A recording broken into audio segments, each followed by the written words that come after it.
But this is part one of how I transformed this corner in my unfinished basement into my YouTube film set.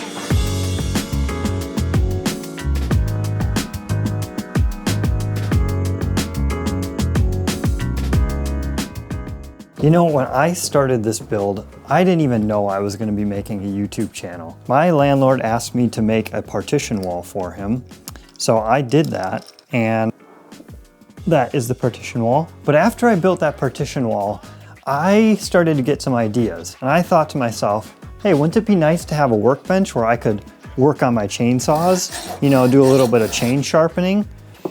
And after that, I thought a pallet wood wall would look pretty nice there, wouldn't it? So what did I do next? I made a pallet wood wall. And after that, I was like, this wall needs something. Well, you know, we could do a tool wall here. So that's what I did. And I needed something to cover this, this window up with. So I made a sign with my logo. There we go. We have a sign covering the window now. Then I thought to myself, oh, well, we could do a floating shelf here, right? So let's put a floating shelf up and put some cool looking axe heads there. And let's put this chair here. And we need some better lighting down here. So I'm going to cut this lighting and turn on this lighting. And we'll add a little bit more up here. Now I'm going to bring you guys forward. And I think that's all there is to it. Now we have a YouTube film set. Now I'm going to show you how I built this step by step, starting with this partition wall.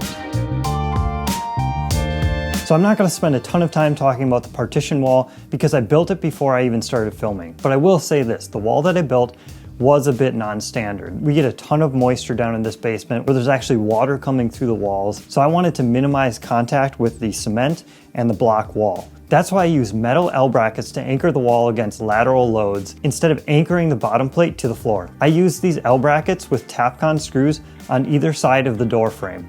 Then I also used one to connect the block wall to the partition wall via the bottom plate.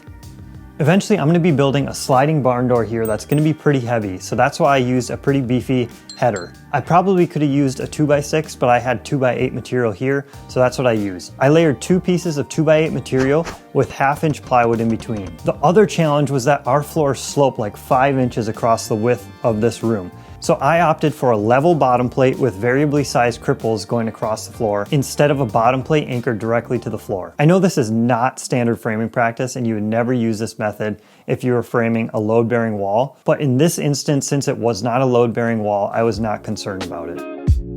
I then added some blocking in the stud bays and sheathed the wall with extra sheet goods I had laying around. After the partition wall was done, I moved on to building this utility workbench here that I could use for small projects and for fixing things. I knew I wanted a taller workbench so I didn't have to bend over when I was working. So I measured the height at which my elbows were just greater than 90 degrees, and that was the height of my workbench, which was about 44 inches. I used a work surface length of about 5 feet per workbench and then 24 inches deep. Then I measured a bunch of my tools and grouped them by similar heights. And then I used those heights to inform the distance between each shelf so that I could fit my tools underneath. I came up with an opening of about 23 inches for the bottom shelf and then 13 inches for the top shelf. Using these dimensions, I built 4 frames with 2x4s and 3-inch construction screws. Then I marked the mounting locations of the first 2 shelves on the wall using a level.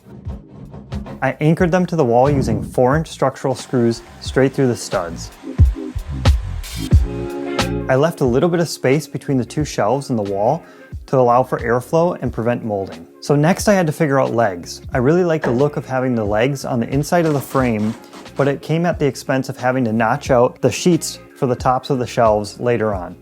For the next set of shelves, I set up a laser level to help ensure level across the entire workbench and keep the 2 benches square to each other. Since I was working alone, I had to find a way to hold the shelf while I screwed it in. So I used a few cleats and a precariously stacked stool as my help.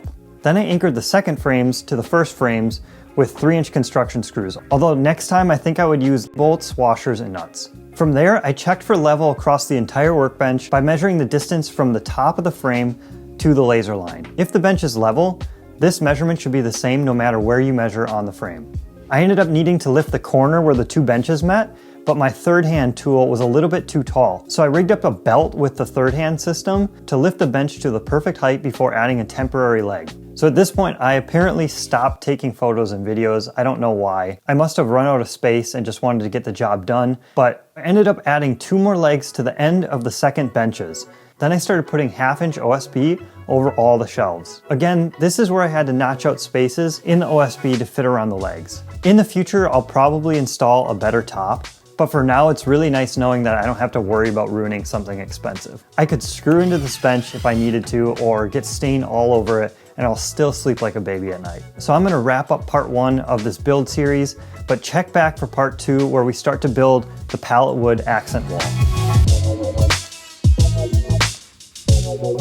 In the meantime, since this is a learning YouTube channel, please leave some constructive comments on how you would have approached this build differently. As always, please hit the like button if you like this video, and subscribe to my channel so you can see the next videos in this series. Thanks, and we'll see you for part 2.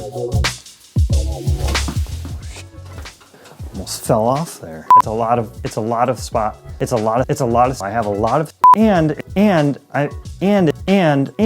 Got some on your mind, just spit it out. and it's super functional. I have a lot of storage space underneath, and I have some. Come on, man.